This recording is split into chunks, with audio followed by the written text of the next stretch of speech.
All right, we're live. Coaches.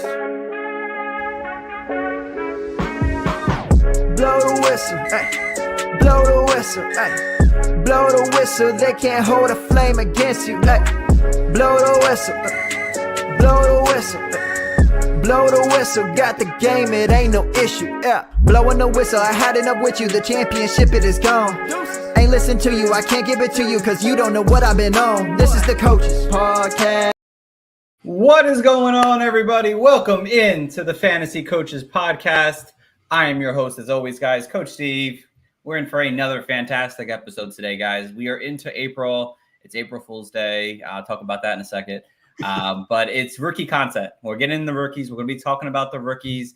We're going to be breaking down a lot of rookie content for you guys this month here, kind of giving you guys a nice insight of what you should expect from some of these guys, what some of their strengths are, some of their weaknesses, and who to keep your eyes on over the next month here as we get very, very close to rookie drafts, because at this point, 1 month from now, people will be in deep in their rookie drafts. So, of course, let me introduce Coach Tyler to the show. Tyler, what's going on, brother? What's up, guys? We're finally to draft month. We're getting there. Yes, I know. I can't wait 24 more days or 25, whatever it is. It's very exciting. We have no guest on today's show. That's my fault. I was supposed to have one of my friends on, Chase Vernon, if you heard of him before. I had it scheduled for Thursday. I thought it was today, and I had to be today. And he texted me and said, "Is this an April Fool's joke?" I'm like, "It'd be a great day because it is April Fool's Day." But I'm telling him, like, "Sorry, buddy, it's today. If you can't make it, I'm so sorry." Chase, if you're listening, I apologize. We're gonna get you on in May to talk about the post-draft rookies talk. So we got a lot of fun things going on today, guys. We're gonna go over about the first 10 to 12 our running back prospects here that we kind of came up with, our list kind of combined here for the most part. I think there's one player that neither of us had in our top 10 or so, whatever. But we're going to talk about these guys and give you guys some in-depth analysis, some of their strengths, some of their weaknesses, someone, why you should be looking out for this person, and et cetera. So we're going to get started here. So we have first up here, Jonathan Brooks here, running back out of Texas. Had himself a pretty good junior season here. Really good running back overall. Tyler, I'll let you start us off here. Tell us about Jonathan Brooks. Is he someone that you have as a top 1, top 2 prospect in this draft for running backs? Yeah, so Jonathan Brooks, as of right now, is my RB1 in the class. Obviously, draft capital can move those things around. But he was possibly the most intriguing running back prospect that we had coming into the year. Not a giant name that you heard about a lot before this year. Redshirted his freshman year, sitting behind Bijan Robinson, Roschon Johnson. So, he sat there, he waited his turn. Sadly, did tear his ACL in mid-November, but the average timetable, I want to say, is 9 to 12 months on a torn ACL. They seem to be becoming more common. The medicine seems to be catching up with how common they are becoming. So if we put a 9-month tag on him coming back, that puts him back right in the middle of the preseason. So he might miss, or he most likely will miss OTAs, will miss the beginning of training camps. But this is a running back that just checked all the boxes. He did everything well. In 10 games, we have just over 1,100 yards. So we're averaging about 110 yards a game, had 10 touchdowns on the ground, showed the ability to, catch some balls out of the backfield, just kind of what we're looking at as the most complete back in this draft. He's still not a back that I'm chasing with the allure of like a Bijan Robinson, thinking he's, the second coming of that coming out of Texas. But I have him down as my RB1. He plays the game extremely well. And me being a guy that works in high school recruiting, especially in Texas, I go back and I look at recruiting stuff as I look at these players coming into the draft to see sort of, are they someone that came onto the scene that developed? Are they someone that has always been this guy and just will continue to be that guy? And Jonathan Brooks was a 4-star prospect coming out of high school. His senior year led his team to a state championship behind 3,500 rushing yards, and I want to say it was 65 total offensive touchdowns, which the rushing yards alone ranked second in the nation behind a guy that had, I think, 90 more carries and half as many touchdowns. So, this guy's a baller in the backfield, and he's young, right? He's not extremely old. He hasn't been in college too long. He's coming out after his sophomore redshirt year. So I want to say he's going to be 21 at the time of the draft. Sure is. So we're getting, at worst, if he comes back and he's the same Jonathan Brooks he was, you might have to wait a year to get the full Jonathan Brooks experience. But he's coming back, and you're getting a 22-year-old running back, which is where you would fall with most guys in this draft and possibly next draft. But you're getting that 22-year-old, a year removed from that torn ACL surgery, coming back and getting a year of at least coming up to speed a little bit in the league, but also the most complete back that I'm seeing in this class. So I have Jonathan Brooks as my RB1. I think he's the guy. And if the torn ACL doesn't scare you off, which I personally don't think it should, if the draft capital matches how he's ranked to everyone, basically in the NFL world, as I've seen big boards and seen how different media outlets have ranked him, I think that he's going to be possibly the best running back you could pull out of this draft. Yeah, I absolutely agree. Oh, hey, Kyle, what's going on? Hey, coaches. So I'm a little upset because, I was going to play some videos in the background while we talk, so you guys can kind of see him on the field. But then I realized the videos I'm going to show you are based off of Dynasty Nerds, and I would not want to use their logo on one of our podcasts because I didn't get permission to do so. So I feel a little bad on that. But yes, Tyler, that is 100% correct. Jonathan Brooks is my RB1 in this classes too. I like Jonathan Taylor so much. I want to talk about him too. But Jonathan Brooks is someone I really do like. Yeah, right. He's going to be very young prospect. Yeah, he's someone that I think he needs to land in the right situation in year one to make immediate impact. If not, you're looking at definitely year two, like Tyler said there. Definitely one of the most complete backs in this class here. I had very negative things about him. I mean, one of his big negative things was the injury. And if that's one of your biggest issues, you're, for the most part, you're a really good running back overall. I'm not overly concerned. I do like that he doesn't have a lot of tread on his tires coming out of college here. He's got one season as production, which some people might be scared off of that. But again, if you've seen who was there the last few years, it's kind of hard to make an immediate impact there in Texas the last few seasons there. So Brooks got his opportunity and took full advantage of it. Someone who has the long speed, someone who showed ability as a pass catcher this coming season here. Everything that I've been reading about him and his ACL injury is that it's progressing well. I mean, obviously not going to say anything bad, but it's working well. And I think that he will probably end up as a late second round pick in the NFL draft this year. And if he lands in the right situation, he's probably going to be an early second round pick in rookie drafts. I'm really excited to see exactly what team he does go to, because one of those teams that might be in that rebuild mode might get themselves a really good running back to upstart their rebuild in 2025 here. Again, complete back. There's no issues with him too much. I mean, besides a strength thing, he could be a little more sturdy in that sense. He's got pretty much the whole package as a class. But again, he's not, Tyler said, he's not to that tier level, unfortunately, that we saw in the last few years. Some of these better running backs like a Breece Hall or Bijan Robinson in the last 2 or 3 years. Yeah, he doesn't have that kind of elite talent where he's separated completely. But for me and Tyler, he's at the top of the class right now.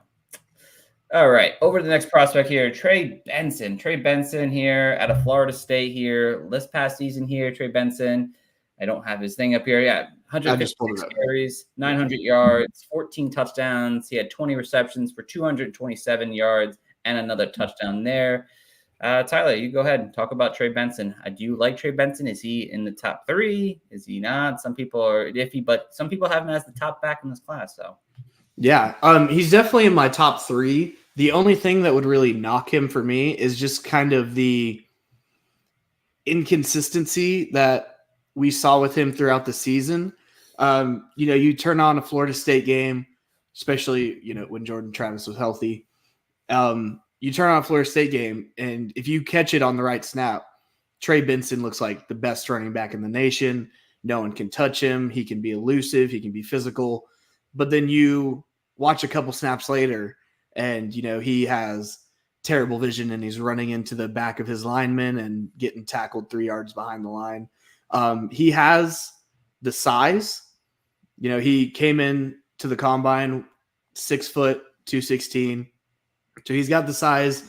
Ran a 4.39, which I want to say was second or third fastest time for running backs. So he's got the obvious breakaway, home run speed, but he's just a guy that you never really know what you're going to get.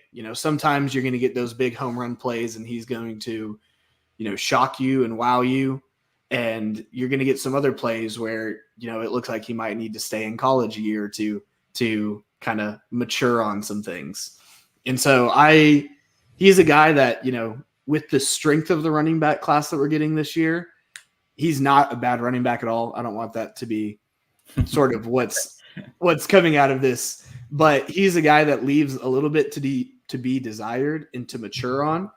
We see games like Virginia Tech, obviously, Virginia Tech, no offense, not the most outstanding defense that someone can play. And we see 11 carries for 200 yards and 2 touchdowns and then 3 receptions for 15 yards. And then we see games against Duke where he has 10 carries for 26 yards, right? And then 2 receptions for -2 yards. Right. So we're seeing the highs and lows as it went along with this season. And he's got the ability to handle an NFL workload. And he's one of those guys that I feel like doesn't have a ton of tread on his tires, about 300-ish combined carries throughout his college career. But he's a guy that has the makeup of an NFL running back. I don't think he's going to be a 3-down back and be an RB1 for you. But if you're in position, if you're set at the wide receiver position, or if he falls enough in the draft, getting him as RB2 in your draft is not a bad place to end up. Yeah, I can see Trey Benson really falling into one of the situations where there's a running back missing. And then that's going to really drive his value up. And like you mentioned, he's not a complete back, which, we're at the RB2, at least for me, he's my RB2. And there's already question marks in his game. That's how it tells you how kind of weak this running back class is coming in right now. Some of the things I personally did like in him, I like the contact balance. I love the vision. I found him as a really good downfield runner. I think he can gain speed in the long run. Personally, that's kind of how I saw him on film there. Hands are good. Has the ideal size for an NFL running back. But there are some things. He does have an injury history, torn ACL, MCL back in his sophomore season or freshman season, if I'm not sophomore season, if I'm not mistaken there. Not saying that's going to be a long-term effect or anything like that there, but he loves to take on contact. That could end up being a situation where he could end up getting himself hurt in that sense. Love to see his pass protection will be a little bit better. He's not as twitchy and things like that. That's why I'm not overly hyped about Trey Benson, but he definitely has a lot of solid qualities that can put him in the right situation to be good for fantasy football. If he lands like with the Cowboys, or if he lands, I'm trying to think of another situation they need a running back right now, Minnesota, like situations like that, he's going to get bumped up in a big way. Not saying that he doesn't deserve it, because he definitely has a talent, but I think he ends up in those situations where it's not a big risk, but you definitely want to, don't overdraft him and take him with the top 7, 6, 8 pick in rookie drafts coming up, because there's definitely a lot better prospects that are coming in than reaching for one of these running backs in the early draft. But Trey Benson, pretty solid overall running back coming into the draft. So, all right, on to slide number 3 here. Next one we have is Jalen Wright, Tennessee running back here. Jalen Wright this past season here, 137 attempts, just over 1,000 yards, 4 touchdowns, 22 receptions for 141 yards. Tyler, how do you feel about Jalen Wright? I personally like Jalen Wright. I like what he was able to do at the SEC level, and in an offense that was coming out of a year with Hendon Hooker and Jalen Hyatt, who just had this crazy pass-happy offense. Jalen Wright was able to go out and, he was averaging 7 yards a carry. He was dominant in a lot of games against some fairly decent opponents. He went 9 for 90 in a touchdown against Georgia. And that Georgia defense is no joke, right? And so he's got some great ability. We saw a 4.38 40 time. So, some people don't think that 40s necessarily translate to the league. Sometimes they do, but he shows that he has that long game speed if he needs it. He's a guy that he ranked second in all of the FBS and all of college football with 7.4 yards per carry. He's a guy with the size, or he's a guy with pretty decent size. He's got speed. He's sort of just a straightforward runner. He's not going to be a guy that's ultra elusive, but in the right offense, he could really get some good things done. I think that he is I would say he's a round 3 talent in terms of the actual NFL draft. I have him teetering around my RB3, RB4 right now. Again, just landing spots. That's the whole game that we play right now, because someone could be your RB1 until they go to the Chicago Bears and end up in that backfield. And you just never know what's going to happen. But he's a guy that he uses his speed well. I think he's going to be a good talent. And if he ends up in the right situation on day 2, I think that he could be one of those later second round, early third round guys that everyone just kind of brushes off because he's not this allure of a big name. But also, if you know what you're doing with him, you could get a great, I don't want to say home run, but almost home run pick with him. I like that. Yeah, I have him as my RB3 right now in this draft process. I know our friend Kyle, he's got him at the RB2, which I don't hate at all. He agrees with you, Tyler. He agrees with you. Jalen Wright is definitely someone that I really liked watching film on him. He's got the speed to his game now. I think when it comes to 40 times, I don't know if it completely always matters, but for me, it cements a running back who I really liked. And I'm like, all right, show off that speed. And he showed it off, like, boom. I like him. He's good. He's set for me in that sense there. Good at pass protection. Just comes off as a natural playmaker. If you watch him on film, the burst, he comes right out of the backfield, pushing through that hole is fantastic to watch there. Vision's good, very decisive, explosive once he gets into open space. Love that about him.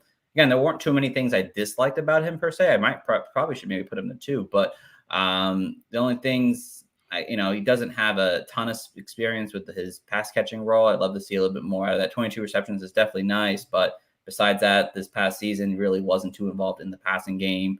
Definitely his frame's a little slighter in that sense there. He was injured this past season. He did get banged up, but he's still young. He's 21 years old here. It's definitely someone who I think doesn't really matter for me personally what scheme he gets put into, because he has experience in multiple schemes there in Tennessee. And he's definitely going to be someone that, I think you said, that could end up rising if he ends up in that situation where he's one of the better running backs in this class here for sure. And I think he can be. And I'm excited about Jalen right here. So I have him as my RB3, so that's why. And I think his receiving work is more a product of who was in the backfield with him. That is true.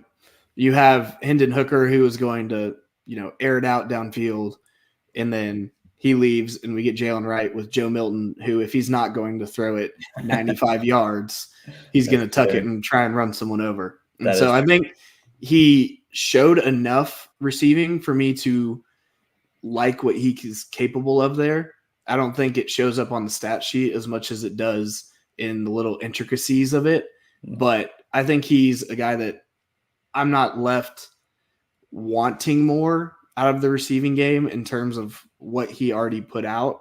You just kind of wish you had more to see in terms of reps on it. Yeah, I think that's a better way to say it there. I wish I could have seen more, but I don't think he needed more per se. So I like that. All right, over to the next RB here. Blake Corum, running back out of Michigan here. Obviously, they won the championship this past year. 258 carries, 1,200 yards, 27 touchdowns, 16 receptions for 117 yards, and a touchdown on the receiving game here. Coach Tyler, how do you feel about Blake Corum? I like Blake Corum. I don't want to sound like someone who's only going to base stuff off size. 5'8", 205 doesn't really get me overly excited, but we've seen his body of work and what he can do in a true rushing offense. And, there is a guy who knows him very well who's now coaching the team out in LA. And everything that's been talked about since he ended up with that job. Talking about Harbaugh, for those that haven't caught on to that. The only thing, or not one, the only thing, but one of the main things that's been talked about is, hey, Austin Eckler was gone. They have an open running back room. They've got this run-heavy offense that is supposedly going to come with them. And they've got this running back who just ran it to a T.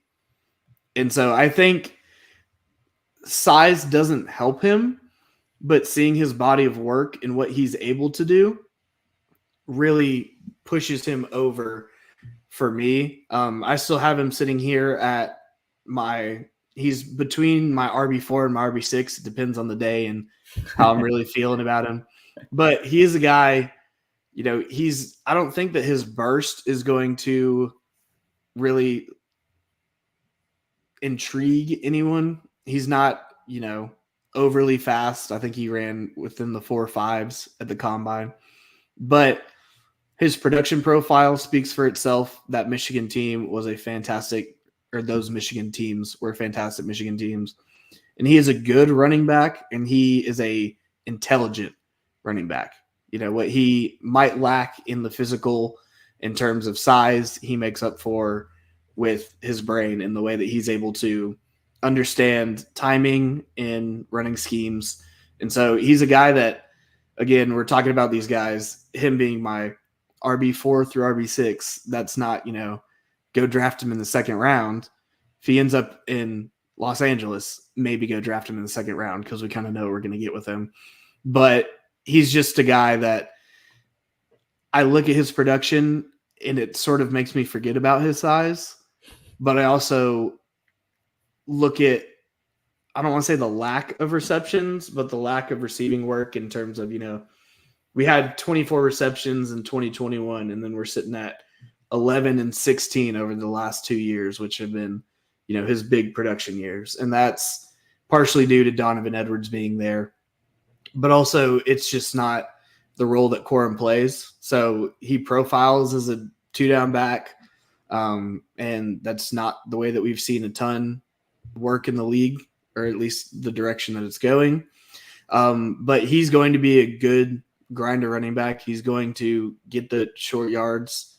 And if he can keep up size-wise and keep that IQ as high as it is, then I think he's going to be able to succeed in the league, especially within the right scheme. Yeah, no, I like that a lot there. Let's see. Kyle said that he rose up big time after the combine from RB15 to RB8. I like it. He's currently my RB4 there. Yeah, Corum, he's just, watching him play, it was just he looked like a very, very smart runner. Vision fantastic, change of direction. Just he played bigger than obviously his size showed off on the field there. He's very patient, was able to make defenders miss, could obviously to some extent roll over defenders, not as often as we would want, obviously, with his size, but he could do it. He could block. He did a lot of things very, very good. There weren't a lot of things that were elite, but he was a very good, smart runner with the way he was able to do on the field there. In terms of concerns, interesting to see. He probably won't be a 3-down back, like you said, Tyler. If he goes to the Chargers, he could learn from Gus Edwards, the perfect 2-down back in the NFL over the last 6 years there. I don't know how well he's going to be used. And think of Clyde Edwards-Helaire and his size, trying to get worked into the red zone. I don't know how often he's going to be able to run those touchdowns in as frequently at the NFL level. I would have loved to see him more as a pass catcher. He did obviously some work. He got 24 receptions in 2021. So there is potential for him to see some targets in that sense. He's not going to beat with the home run speed. He doesn't have the overall power. And then lastly, it's he has a lot of carries on him already. I don't really like running backs that always have a lot of carries because that usually means shorter windows for them at the NFL level here. Obviously, he's been linked to the Chargers, which would put him in a fantastic situation, obviously. But yeah, I think situation for me will matter a little bit with Corum. I think if he ends up in the situation that I do like, that will really boost his value for me in drafts. But overall, I feel like he does a lot of good things, not too many terrible things. And his biggest issue is obviously him being 5'8". If he was 5'11", it would be a really big different story for his overall game. But yeah, the small frame definitely works against him, unfortunately. But he's my RB4 still. So Yeah, in terms of tread on the tires, we're looking at over 650 carries in his college years over 4 years, with 247, 258 over the last 2 years. Yes, not always the best to have that, unfortunately, but it's definitely get your name recognized in college. So, all right, over to the next running back here, Marshawn Lloyd at a USC here. I can just pull his stats up here. Of course, I don't have it. Oh, here we go. Got it. In 2023, 116 carries, 820 yards, 9 touchdowns, 13 receptions for 232 receiving yards, no receiving touchdowns. Coach Tyler, Marshawn Lloyd, what do you think about him? Marshawn Lloyd, his transfer from USC to USC really kind of confused me, more because I just got to joke that he was at USC and then went to USC. But I think he's a really good running back. His size definitely limits him to a certain role in the NFL, and his receiving game production sort of backs that up. 5'9", 220, and we see 3 receptions, 18 receptions, and then the transfer to Southern California, 13 receptions this year. He profiles as that 2-down back who's, going to get you short yards, but he's a guy that I don't love his vision. He doesn't really craft well for me.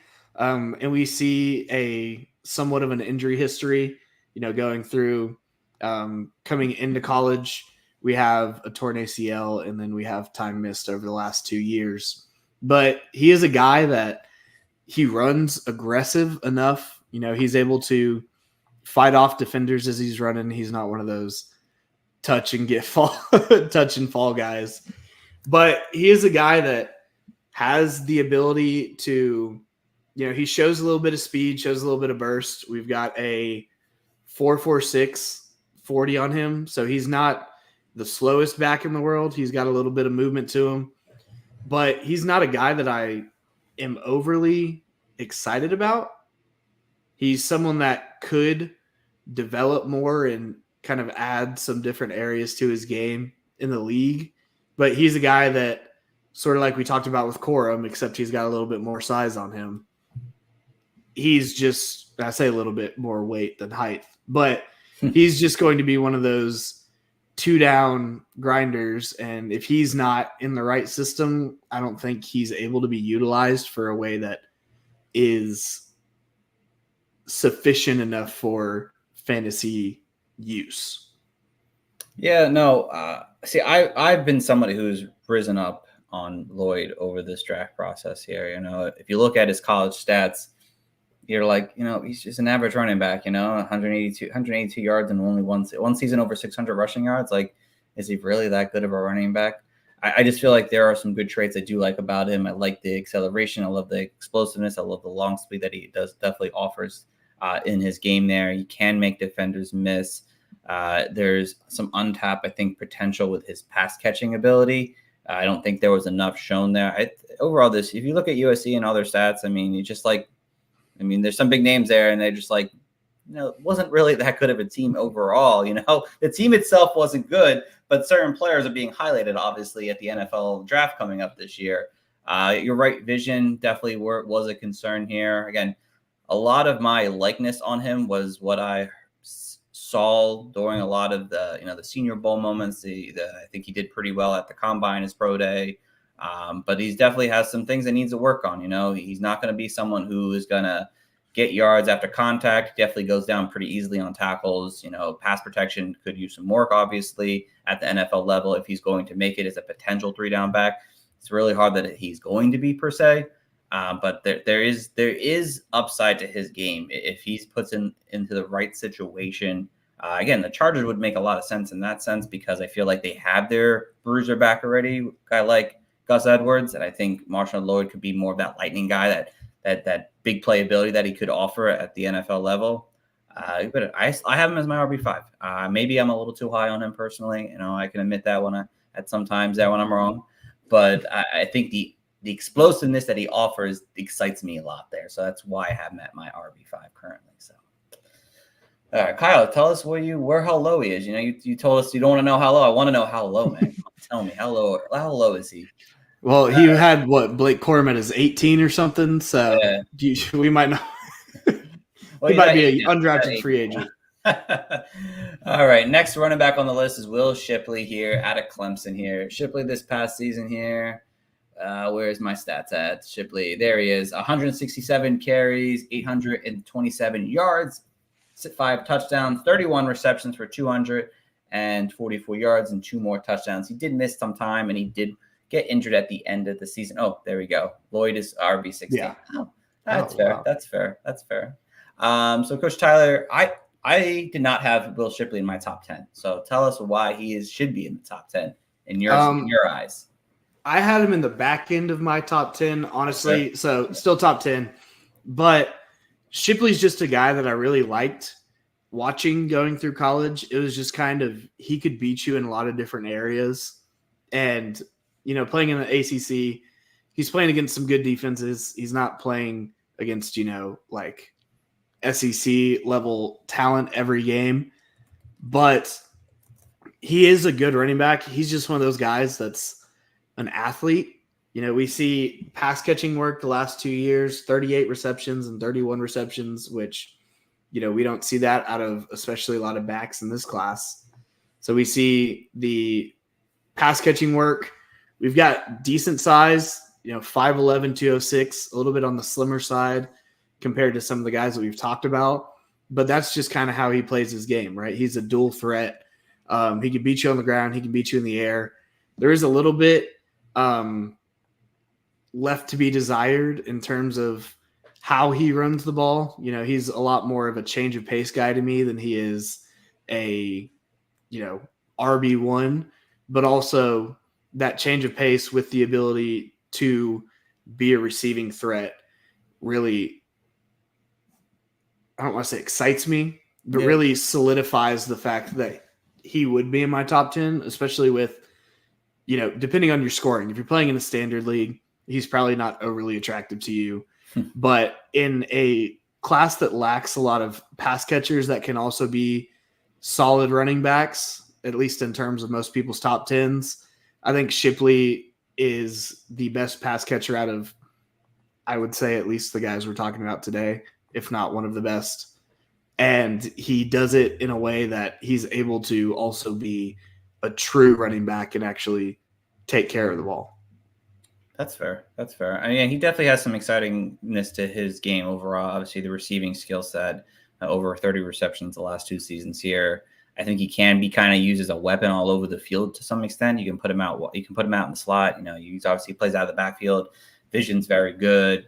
Definitely very explosive in open space. If you saw his pro day, he ran an obviously unofficial 3.39. So he did get bumped up a little bit for me in my rankings. I still don't have him in my top 10.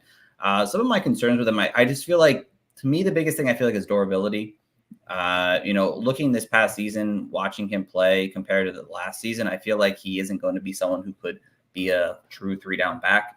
Someone who he probably doesn't need all the carries, but I feel like he can't handle all the carries personally. Like, I feel like he is going to have issues being able to stay on the field if he's given too much work in the offense there. And something like that definitely concerns me. He isn't a guy who's going to, run over defenders. He isn't going to break a lot of tackles. His pass protection definitely could use some more work from what I've seen on the film. And just kind of very impatient, tries to run outside way too often for me and doesn't kind of stick to inside the tackles often. And again, I feel like he's just a guy. I mean, outside of him having the ability to catch the ball, which is great, and might be good for fantasy if he lands in the right situation. But I really do think he's more of a 1B option rather than being a potential 1A option in offense. So kind of how I feel about Shipley. All right, over to our promos for the day. If you guys want to know why and what we've been talking about and what we've been watching, go to Dynasty Nerds. Me and Tyler both write for them there, and they have a fantastic section where you could go and watch all the film and all these prospects as much as possible. You can use our promo code COACH. You get access to the film room, a bunch of other cool things there. You obviously get access to Dynasty Dynasty Nerds GM tool, which is a fantastic tool as well. If you're looking for Dynasty leagues, that's where me and Tyler do a lot of our watching film on. And I'm constantly over there and more times than I need to be, but it's a lot of fun. And of course, in the offseason, did it. It's a nice app for fantasy football. Oh, anything, honestly. They have so many things on there. You could just go and chat with somebody one-on-one. And for fantasy football, I've been on there helping people out this offseason with their dynasty rosters, trying to make trades, moves for them, trying to help build their team as they get ready for rookie drafts coming up. I'm sure I'll have some talks about the rookie drafts when they come about. So did it. Another fun app to use to help improve your fantasy championships for dynasty or redraft, whatever. So next running back on the list here is Bucky Irving out of Oregon here. Bucky here this past season here, if I can just find him. Should really have these in order, but I don't. I got it if you don't. You have it? Go ahead. Go for it. Yeah. Okay. 186 carries for 1180 and 11 touchdowns, 56 receptions for 413 and 2. All right. I like it there. So tell us about Irving. Yeah. So Bucky Irving, a little bit on that lighter side, like we've been talking about, 5'9", 192. Definitely one of the smaller backs in terms of size this year. But he's just a guy that I feel like he plays a lot faster than he tests. His 10-yard split was a 1.54, which is fairly good in my book. His overall 40 was a 4.55. Personally, watched him play my Texas Tech Red Raiders. Sadly, some things didn't go the correct way in that game. But, Irving was just one of those guys that he moves very fast. And sometimes that's his downfall because he looks a little frantic as he goes. But he is one of those guys that if he gets that burst and he gets that room, he can do some good things. And, he takes care of the ball well. We see the stats over 1,000 rushing yards both of the last 2 years. We see 31 receptions last year, 56 this year, 5 touchdowns combined with that. He's definitely going to be a 1B in the league. I just don't think he has great running ability in the Pac-12. I don't know if he has great running ability in the NFL. Just more size compared to everything, just being that slender frame. But I think he's going to be a good pickup for someone. I just think he moves too frantic, and that's something that can be matured and can be worked on. But he just moves around so much that a lot of these D linemen and linebackers are going to be able to kind of stop him in his tracks if they have any leverage on them. Yeah, no, Irvin is definitely an interesting prospect. I have him as my RB7 currently right now. He kind of just jumps off the map for me. He's just like I really love to see him just get this man the ball in his hand. He can do so much once he has the ball in his hand. It's really fun to watch on film. Someone who just kind of can explode off the line of scrimmage here. I think I like him better than a guy like Will Shipley because I feel like he's got more twitch to his game overall and can be used in the right. If he can be schemed in the right way, he could be really dangerous at the NFL level there. I mean, his pass catching ability is fantastic. 56 receptions this past year. Love to see that. And honestly, he's a smaller guy. He's definitely compared to a lot of his running backs. He's definitely a smaller guy, but I saw a toughness in him that was fun to watch on film. He's not going to just always go down on the first tackle. He definitely has some toughness to him that can break tackles or at least gain yards after contact, which is always good to see. And especially for a smaller guy, you want to see that a little bit, at least try to some extent there. He can easily get outside. I love the vision on him. Again, size is an issue. Pass protection, I don't think he's going to be involved in too many pass protections, especially around the red zone. I think he will make his money day at the NFL level in terms of big playability and pass catching. He's not going to have a lot of touchdowns in his life. Isn't somebody that is going to run in between tackles too often, but he can make up for that for his speed and ability to get to the outside and up the field, his ability. So, Bucky Irvin, solid running back. Again, I'm at my RB7 right now, and I'm like not really convinced. Like you said, Tyler, I think these are like my 1Bs. Like there's not a lot of 1As in this class. unfortunately. There's just this is just too many negatives with a lot of these people. That's why this class is not that great, but you need to know about them because running backs are essential to fantasy football at some point. So, all right, next one up is Braylon Allen from Wisconsin. I do have his stats up here this past season here, 181 carries, 984 yards, 12 touchdowns, 28 receptions for 132 receiving yards, and 0 touchdowns. So, Tyler, how do you feel about Allen? I go against the grain when it comes to Allen. I personally love Braylon Allen. Going into this offseason, post Travion Henderson news that he wasn't going to the draft, I had Braylon Allen as my RB1. He's fallen a little bit just as things have kind of fluctuated, but he's still a guy that, in the right spot, I could see him being my RB1. I kind of wanted him to be the Derrick Henry replacement in Tennessee. Now that backfield is jumbled, and I really am hoping, cross my fingers, that he doesn't go there. But he's just been one of those guys that you watch, and he plays Big Ten ball, and he plays Big Ten ball well. He's this big, beefy running back who's going to hit you and going to run you over, and he's gonna get his yards, and he's going to do it in a way that is him, right? He's just this enormous, athletic, overbearing back. And he's a guy that, I personally loved watching, and he's a guy that I think is going to be able to be a great piece for for a team in the NFL, right? Yeah. We talk about age. We talked about Jonathan Brooks. This isn't an overly young class, but we talked about Jonathan Brooks being 21, going to be possibly 22 before we get the full version of Jonathan Brooks, depending on how that ACL heals. Braylon Allen in January just turned 20 years old. So you want to talk about a longevity guy. He has, some wear on his tires. We've got 186 carries in 21, which was his, 18-year-old breakout freshman year, 230 last year, and 181 this past year. But he's just a guy that, the age and the ability intrigue me. He's not going to do a ton in terms of pass catching. We did have 28 receptions this past year, but an average of under 5 yards a reception. So, even if he gets the ball, he's not going too far downfield.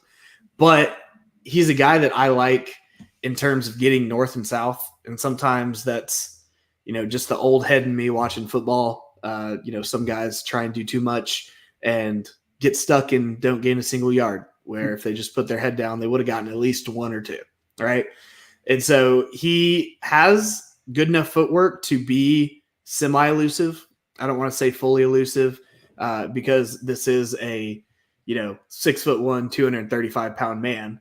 He's not going to be overly elusive just at his size. But, contact balance is great. He's able to, push defenders off and kind of run them away from him. And he's a guy, he does leave a little bit to be desired in terms of elusiveness and kind of being able to work east to west and somewhat of a stretch offense as opposed to, just halfback dive every time, pick a hole and go hit someone. But the age mixed with the production and the ability, which is possibly just in my mind, the ability of old head football where you just go run someone over. I think that he is possibly going to work his way back up in my rankings. He's a guy, obviously we want landing spot, but he's a guy that I could see also fitting kind of into that Harbaugh system that he is ideally going to want to build with the Chargers, where he's just going to get a young guy that he can develop. It might not be Blake Corum who knows the offense, but he's getting a guy that's, 2-3 years younger than Blake Corum with a little bit less wear on him. And he's got the size to compete with a lot of these NFL players. And so he's a guy, he's fallen out of my RB1 right now. There's a chance he goes back up into it depending on draft capital and landing spot. But he's just a guy that I like watching play football because he goes and hits someone. No, we all love that. Yeah, he's my RB6 right now. Yeah, Allen is interesting, I think, for sure. I think there's a ton of potential for him to do well at the next level if he can get into the right coaching staff. Again, like you said, he's 20 years old. A man isn't going to go down easily at the NFL level. Like, he's going to go at the NFL and he can compete with these big guys. Like, he's not going to go down very easily. One of the better visions in this class. I think he's got, honestly, I think the top 3 for me in terms of vision. I kind of see him as a much improved Damian Harris to some extent. Damian Harris was just a guy, but Allen could be 10 times better than just a guy. He has, I think, a guy who can be a workhorse back at the NFL level. Again, didn't do much as a pass catcher, but I think there's still potential for him to do things. Got really strong hands overall to be able to catch the ball. Great after contact. Again, for me, the few things is he had a fumbling issue in college. Something I'm hoping he can get cleared up with the right coaching staff. In terms of, he's not going to be a guy that can just stop and go very easily. Like, he's got to go full steam ahead, or like things don't really always work out in his favor there. Footwork, like I said, it's just okay. It's fine. He's not going to make a ton of defenders miss, but he can roll over them pretty quickly with the base on how he's built, 6'1", 235. I'm intrigued where he lands because I think landing spot will be key for him long term, and he's definitely would be somebody that you could invest in hopefully a late second round pick, and hopefully it will blossom, maybe not in year 1, but blossom in year 2, year 3, where he gets his footing as an NFL running back at 22 years old and really make some noise in his final 2 years under a rookie contract.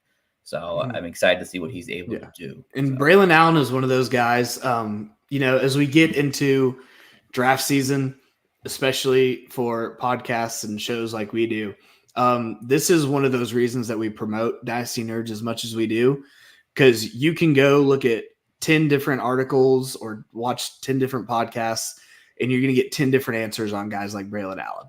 And that's just how he's viewed, right? Some people have him as RB1, some people have him as RB27, right? And he falls everywhere in between. So this is one of those guys, next week is our receiver show, if I'm not mistaken. Quarterbacks. Next week's quarterbacks. Okay. Yes. So when we get to receivers, right? We talk about Marvin Harrison. You can probably trust what we're saying about Marvin Harrison and a lot of these elite guys, right? And you can trust what we're saying about Braylon Allen. We take the time to watch the film, and we have our own, biases and things that we like and don't like. But also use that code coach and go watch the film for yourself, right? Because you can listen to us all day and either love what we tell you or hate what we tell you, but also dive into it, because your thoughts on Braylon Allen might be different than mine or Steve's or any guests that we have. And that could happen for a lot of different prospects. But Braylon Allen is just one of those guys that, as I've looked at the media and how people have portrayed him, their views have been different than mine, and they've been different than a lot of other people that I've read or listened to. So, obviously, please come listen to the coaches. We love having you here. We love the audience. But also use code coach at Dynasty Nerds and go watch the film and see what you think on Braylon Allen. Yeah, it's definitely fun to watch the videos, the film on him, because you get your own perspective on it, and then you can compare what other people are seeing and kind of seeing, what am I missing? What are they maybe missing, and things like that. And ever since I've watched some film the last 3 or 4 years now, and it's greatly improved my rookie content when I'm drafting, because I have, I think, a better understanding overall on some of these players than just listening to somebody. Again, we want you to listen to us, but having that visual aspect is definitely a great thing to have. All right. I don't know how to say Dylan's last name. How do you say Dylan's last name here, Tyler? Because I'm terrible with names. I have no clue. I would guess Labe. Dylan Labe from New Hampshire. New Hampshire. This was not, he wasn't on yours. He was on our guest Chase, who couldn't be on our show today. Anything you want to say about Labe? I'm going to be honest. I don't have a ton of information on him. Small school guy, so you can take those with a grain of salt. Jahmyr Gibbs he wasn't New Hampshire small, but he was a smaller school guy in Georgia Tech before he went to Alabama. Guys like this could produce. He's personally not on my rankings as of right now. We see, just looking at his combine profile, 5'10", 206 with a 4.54. Stat box watching right there. Not overly intriguing to me, but there's also things that our guest could have talked about that probably intrigued him more and is why he's on this list. Yeah, I mean, I have him down I'm at RB23. The one thing that is interesting about him is his pass catching ability. In the last 2 years, he's got 117 catches. He was definitely kind of used all over the field in New Hampshire. Again, I didn't watch a ton of film on him just because there wasn't a lot of film on New Hampshire film room to really want to watch a guy like him. But, there's some interesting, I think he will probably be more of a kind of like a hybrid player, someone who definitely will contribute on special teams at the NFL level. I think he could get drafted strictly because of his special teams ability in that sense there. But again, not a great runner, footwork's messy, impatient, doesn't pick up the blitz very well, doesn't run inside very well, very outside runner, very used out wide. Again, if he lands in a situation where you think a team might use him as a pass catching back, could be interesting, but I think his value is more special teams wise than anything else. So, all right. Next up on Ray Davis here from Kentucky here. And Ray Davis this past season here, I have his stats somewhere here. As always, never know where they're at here. I got him if you need him. I need you to do it for me here. Yeah, I got you. So Ray Davis, 199 carries for just over 1,100 yards and 14 touchdowns, 33 receptions for 323 and 7 touchdowns. All right, I'll go first since I've been making you be on the spot there a lot. So, yeah, Ray Davis, I like Ray Davis a lot. A lot of people are concerned with him because he is an older running back. If I'm not mistaken here, he's already 24 years old. He'll be 25 before you know. I think at the beginning of next year, he'll be 25. So, he's already going to be in his mid-20s by the time the 25 season begins here. Not what you want in an NFL prospect, obviously, but he's definitely an interesting guy if he gets off into the right team. There's things I really love about him. He's got the contact balance, the footwork I thought was pretty solid, good vision overall, can work as a pass catcher here. He's got 50 receptions over the last 2 seasons here now. One thing I do like is that not a lot of these, backs do have is pass protection. I think he has the strength to handle being a pass protection kind of guy there. Technique needs work, but I think that can be coached up. Last 2 seasons, he ran for 1,000 yards here. He's kind of been all over the place. Started off in Temple. He actually kind of broke out as a freshman at Temple, 900 yards. Things didn't really go his way the last few seasons here, and then ended up in Vanderbilt, then in Kentucky. Kind of been all over the place. Thanks for that. Thanks to that, transfer portal, that lovely transfer portal. But he doesn't really have that second gear. He's not overly explosive. Again, he's kind of like a Gus Edwards to me to some extent, a little bit. With a better pass catching ability there, which we know Gus Edwards works in the NFL. So I think Ray Davis, landing spot, I think draft capital will be huge. If he ends up in the 7th round, probably won't like him as much. But if he ends up in the 4th or 5th round probably be more realistic, if anything. It'd be interesting to see where he goes because I think he can work as a solid 2-down back at the NFL level here. But his timeline will be very short. So if you go after him in rookie drafts, you might want to wait till the round 3 range before even taking a shot on it because you really don't want to grab a top 2 round prospect who's going to be 25 during the 2025 season. So, Tyler, how do you feel about Davis? Yeah, the age just scares me off. There's been so much research on that age 26 cliff in the NFL for running backs. And, coming into the league at 25 years old, you're getting at best with that age cliff, 2 seasons. Obviously there's people that are able to beat that. I don't know if Ray Davis is going to be one of those guys, but, he does showcase a little bit he does showcase enough with his pass catching to intrigue me. He's a smaller back, 5'8" in terms of size, 211. So he's got some weight on him. But he's had some really good games and he's had some not really good games. We see, obviously you're playing a defense like Alabama, right? 12 carries for 26 yards, still ended up with 2 touchdowns, which that could be his MO in the league. But also you see games like Florida, for 26 carries, 280 yards, and 3 touchdowns on the ground, right? And so we see there's very high highs, but there's very low lows. And it's one of those, the age mixed with the inconsistent production, both game to game and also year to year, as we looked at it. He doesn't overly intrigue me. He is one of those guys that he could be your undrafted darling that's sitting on your taxi squad. And if he ends up in the right spot in the right system, he could be that guy for you.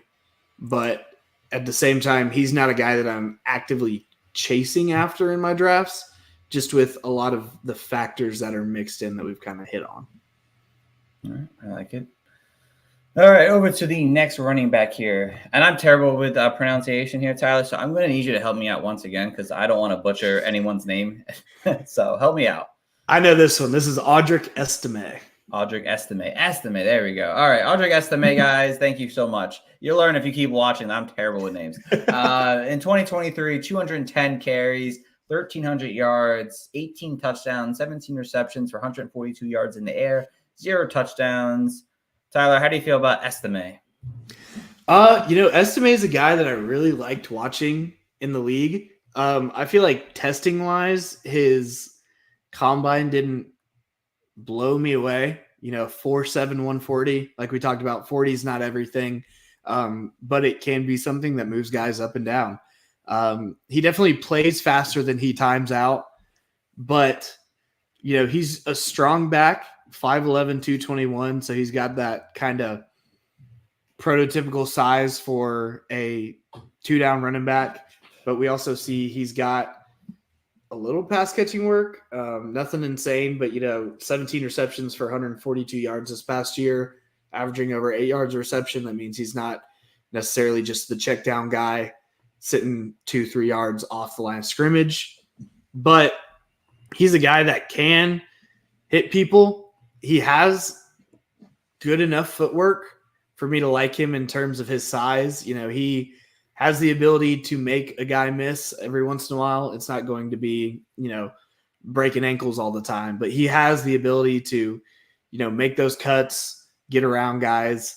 But I like his vision, but he's not a guy that profiles to me as this great running back. He's a guy that looks, maybe late day 2, early day 3 at the highest. I liked his production this year. 1,300 yards, 18 touchdowns on the ground is intriguing to anyone. But he's not a guy that I see being really that 3-down back just because of the lack of what we've seen. But he's also not a home run necessarily as much as he is a grinder. Yeah, he definitely has more of a grinding style to his game here. Big things to pop off the map when watching film on him is strength, contact balance. Man won't go down easily. You really got to wrap him up if you're going to take him down. Definitely one of the better pass protectors in this class here. Someone, has solid vision, footwork solid overall. I think that the 40 time might have scared people off of him. He did run a 4.53 at his pro day. So there is speed there. I don't think it is as bad as a 4.7, but 4.5 definitely makes me feel more comfortable in a general sense. But again, on film, he's not going to beat you with the speed. He's got some, but it's not something. And you watch film, it's like wow, he's fast. He's not like that. Unfortunately, he's inconsistent with his explosiveness. It doesn't happen all the time here. Quickness isn't that great. He's not going to be like a stop and go guy per se that often, but he can run a defender over pretty easily. And again, I think he can be a 3-down back. Again, his pass catching that he's shown us so far doesn't say that per se yet, but I think there is still upside in his game. Like I wouldn't be overly surprised if he ends up being a top 3 running back in this class once he gets to the NFL, because I think he has the size and the skill set to do it, to be more of a workhorse back.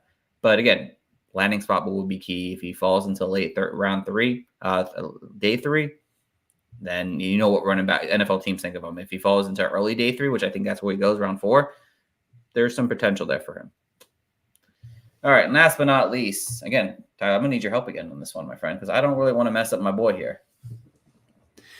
I don't even know your boy. All right, I'm gonna go with Kimani Vidal. Kimani Vidal. That's exactly how it's pronounced here. I knew that one. Kimani Vidal. Since you don't know of him, I will then talk about him. Vidal, obviously from Troy. If you're not watching this, our YouTube channel live here, and of course I should have had him up before him, but knowing me, guys, I don't have him up here, but I will find him. Out of Troy Senior, this past season here in 2023, 297 carries, 1,600 yards, 14 touchdowns, 18 receptions for 201 yard and a touchdown. Now, things about him, again, not many people are going to have him high on this list here. I have him high on the list. I really liked what I watched on film about him. I really liked watching the film overall. I think the things that kind of pop off when watching film on him is that fantastic vision. Very, very smart running back here. Isn't going to put himself in a lot of bad situations. Contact balance is solid overall. Isn't going to go down on the first tackle every play. Lateral agility to get to the outside and make defenders miss is there. I think he can do that. Not many of these running backs can do both. It's either or, like they can make defenders miss or they run over a defender, basically. And he can kind of do both a little bit there. Again, the ability to accelerate upfield in open space was fantastic to watch on film. He's got that kind of workhorse style to him that not a lot of these running backs have shown us, especially with their college production. The one thing, obviously, that kind of sucks, in college, he's got over 750 carries.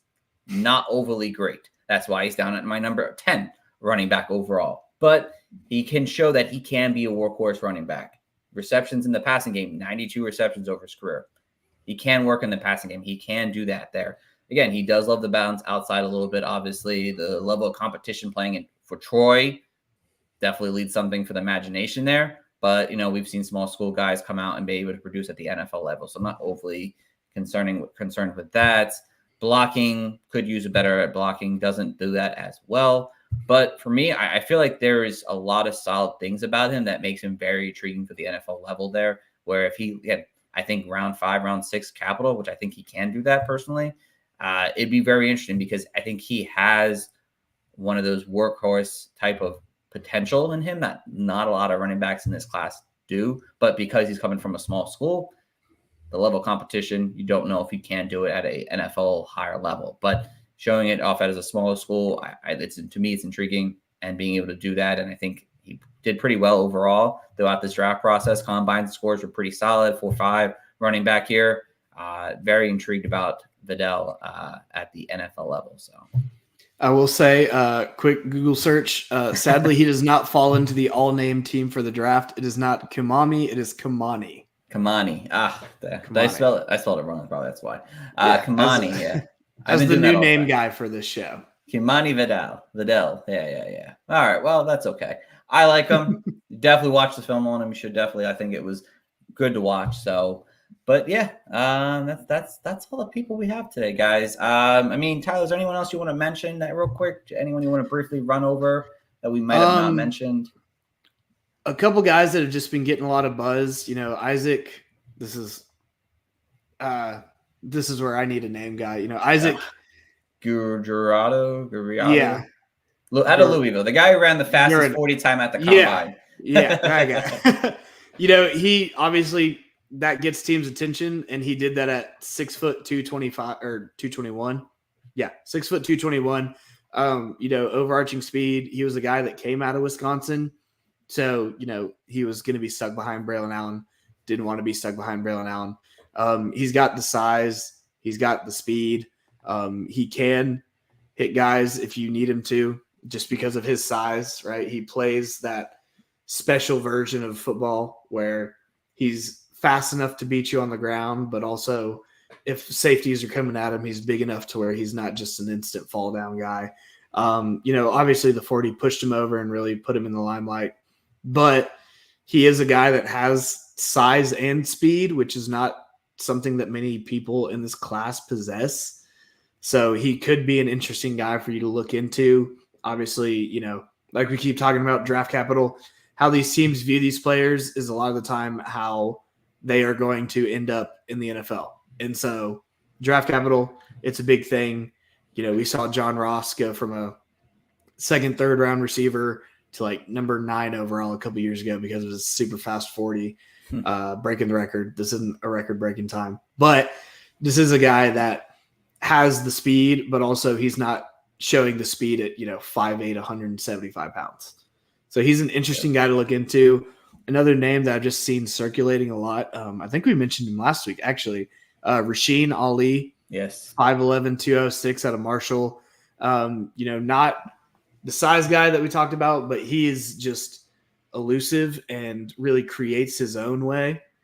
He's a guy that has the ability to, go into an offense and be more of a creator than he is a follower in terms of run plays. But he is a guy that isn't all that big, and his, we talked about talent level.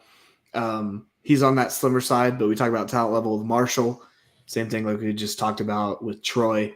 He's not going against all this, I don't want to say not insanely athletic talent, but he's not going against the talent level of some guys like a Blake Corum, right? And so he's a guy, his film is really fun to watch. He can really, control his speed and make moves when he needs to make moves.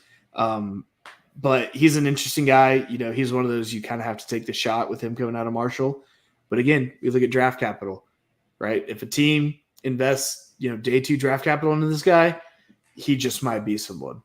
So those are my two that we didn't talk about today that I've at least seen circulating throughout the media and have been catching a little bit of buzz. I'll give you guys a sleeper real quick. Someone I liked, and he's not as high on my board, but he's in the top 20 here, and he's relatively young for the guys that are surrounding him. Carson Steele from UCLA, junior running back here, kind of like a poor man's Braylon Allen or Esteen kind of guy here. Really good pass protector, strength and contact balance, kind of plays his game here. Downfield runner. Again, went to Ball State the first 2 years, then went to UCLA this past season. Someone to keep your eye on in the later rounds. I could probably see him go more undrafted per se. And if he lands in the right situation, that's someone to keep your eye on, especially in those like 4th rounds of rookie drafts. And I'll mention Frank Gore Jr. It's the name thing, the name quality. Southern Miss doesn't have the highest level of competition always. 1,100 yards the last 2 seasons here for him, but don't play into the name value. There's a reason why he's not highly ranked. Again, he's a small school guy. Again, he has some ability to him. Vision's good, some contact balance, lateral agility, but he's not his father. You have to remember that. He's definitely not his father. Maybe he can find a landing situation, but don't hold your breath. Don't be surprised if he goes undrafted and then finds a place after the draft is over. So some more sleeper type players there for you guys. He's going to end up with the 49ers and just be a Shanahan tool. Yeah. Anyone that goes to San Fran, you automatically draft them. I don't care. You draft, especially if it's Frank Gore's son. He's going to figure out how to utilize the name. Probably. But that's going to wrap us up tonight, guys. Coach Tyler, anything you want to mention before we get going? Like we just talked about a bunch, use code coach on Dynasty Nerds. Obviously we want y'all to be successful in y'all's draft seasons as much as we want to be successful in our draft seasons. And that's why we're going through and talking about all these guys and studying the film.